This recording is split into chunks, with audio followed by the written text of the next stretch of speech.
Wrist angles, it's something that you hear a lot of players, a lot of coaches talk about. Bowed Cup, there's a plethora of them out there, and you can see a bunch of golfers of all different levels getting their wrists into different positions and hitting a wide variety of shots. Well, if you're confused about this, of what you as an individual should do, well, stay tuned. This video is really going to help. Let's get stuck in.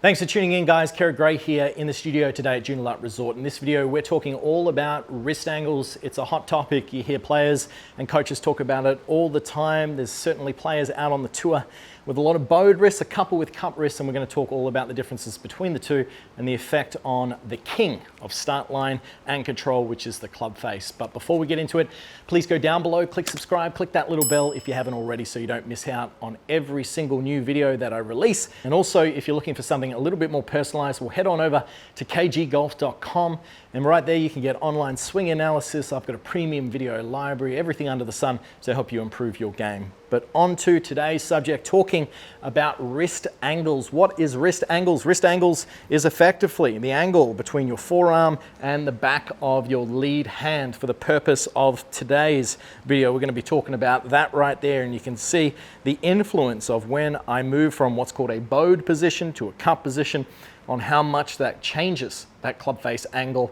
And the more that we change that club face angle throughout the swing, well, that is just going to lead to greater inconsistency, especially if it varies a lot in certain ways. But first of all, let's talk about what a stock neutral wrist angle position looks like, and then we'll talk about the variations from there.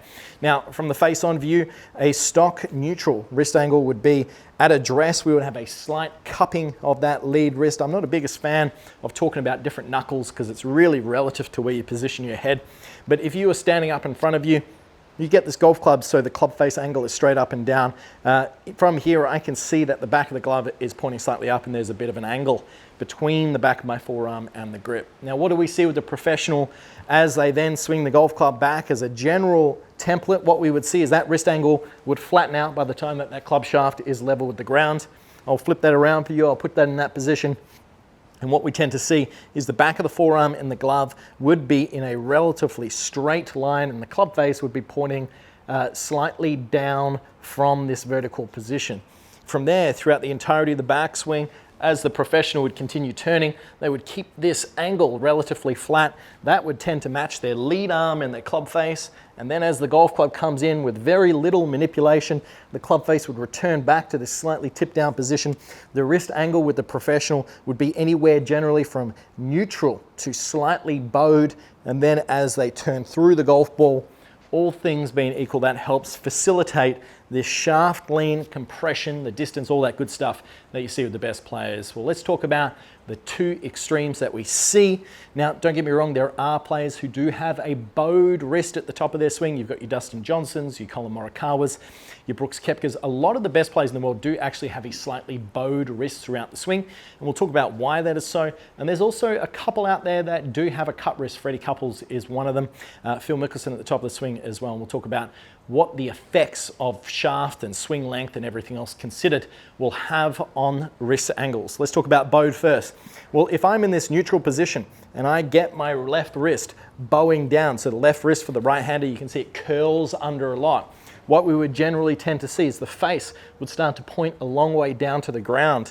As the golf club would then move back in space, it would tend to be shallower than this neutral wrist angle.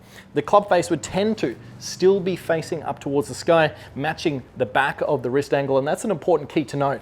As long as this matches that, we are good. But as soon as this starts to move in a different orientation to that club face angle, well, then we're in some big trouble because we've got to make a lot of compensations to match those up. So when evaluating wrist angles, just make sure the back of your wrist, the glove hand here, is matching that club face throughout the entirety of the swing. So when we get to that top of swing position, let's say we're a player with a very bowed wrist, as the golf club comes in, well, it's easier to shallow the golf club as a result because the angle of that wrist, the club face is going to be stronger, which is a good thing for creating compression and shaft lean. But the thing is you need to ensure that you're rotating sufficiently through the golf ball to give yourself the room that you are not going to snap hook that ball around your left ankle. So from the face on, as we get to the top, we're going to keep that bowed as we come in. If I don't rotate sufficiently, well, that ball is going to go straight left. So what I've got to do here is I've got to continue to turn. You can see that face matches up with my starting line. And that's why you see a lot of professional golfers actually work towards creating a little bit of a bowed wrist at the top of their swing. They get that orientation of the wrist because that helps them get a little bit more compression as that golf club strikes the ball. It's going to de-loft the golf club, increase ball speed, and give them more distance. Well, the big issue is when we see players with a cupped wrist. A cupped wrist is a challenge. The main reason being is that opens the club face. And if you were to relate it to any other sport, let's say tennis, would you rather play a whole game of tennis with a very open racket or a slightly closed racket? Well, slightly closed will give you a little bit more ability to get some power and some topspin. If you're always playing with an open racket, the ball's spinning, it's going high. Effectively, you're putting yourself at a disadvantage. Same thing applies in golf. If I set up and my wrist, as we swing back, starts to cup, so the logo of the glove starts pointing more towards the sky, well, then the club face opens.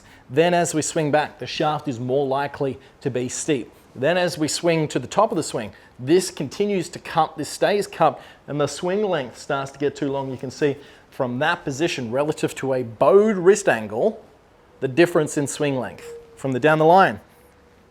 As this cupped wrist gets into this position, you can see the face has begun to fan open a long way from what would be considered neutral, bowed, all the way past this 90-degree angle. Then as the player continues, this wrist here stays cupped, the swing length gets very, very long.